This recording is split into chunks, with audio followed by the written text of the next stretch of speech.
Now, as we climb the hill towards Smith Creek, if you look to your left, just past the stone building, you will see the Martha Mary Chapel. This is perforated for prayer to honor his mother and mother-in-law.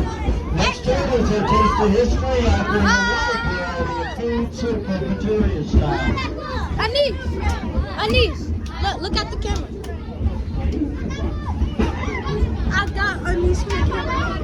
Now, as you come in, Look at Maurice. This can be your exit point. Boy, trying to eat those. Blocks over. Maurice trying to eat those. Main Street, visit the carousel. Down the hill, you can go to Ford Motor Company and Model T rides. Turn left at Town Hall will put you 1 block over into Manhattan Park. Down Junction, you can walk in front of the Roundhouse. River Liberty Craft Works to watch our artisans creating glass, pottery, tin, printing, and weaving.